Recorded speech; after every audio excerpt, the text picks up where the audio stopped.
সুপ্রিয় ও মৎস্য খামারি ভাই বন্ধুগণ আসসালামু আলাইকুম। আশা করছি আপনারা সকলে ভালো এবং কি সুস্থ রয়েছেন। তো বেশ অবশ্যই আপনাদের মাঝে নিয়ে আসলাম নতুন বছর নতুন পোনা উন্নত মানের ভিয়েতনামি কই মাছের পোনা। তো আপনারা যারা নতুন বছর নতুন পোনা উন্নত মানের তো ভিয়েতনামি কই মাছের পোনা তো চাষ করতে আগ্রহী আছেন, তাহলে অবশ্যই ভিডিওটি শুধুমাত্র আপনাদের জন্য। তো বেশ আপনাদের মাঝে নিয়ে আসলাম কিন্তু বড় সাইজের পোনা উন্নত মানের ভিয়েতনামি কই মাছের পোনা।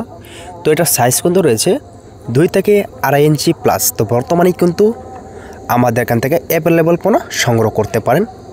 তো বেশ আপনারা চাইলেও এই পোনা টাঙ্কিতে বায়োপ্লগে এবং চাইলেও আপনারা সরাসরি পুকুরও চাষ করতে পারেন। তো সব বিস্তারিত তথ্য জানতে হলে তাহলে অবশ্যই যে আমাদের স্ক্রিনে লক্ষ্য করে নাম্বারটি দেখানো আছে, তো অবশ্যই এই নাম্বারটি সংগ্রহ করে আপনারা সব পরামর্শ তথ্য জেনে নিতে পারেন। তো বেশ এটা কিন্তু আমরা অনলাইনের ভিতরে কিন্তু পার পিস হিসাবে কিন্তু অবশ্যই বিক্রি করে থাকি। তো আপনারা চাইলেও কিন্তু আমাদের এখান থেকে পার পিস হিসাবে এই পোনাগুলি অর্ডার করতে পারেন। তো বেশ ভিডিওটি এই পর্যন্তই।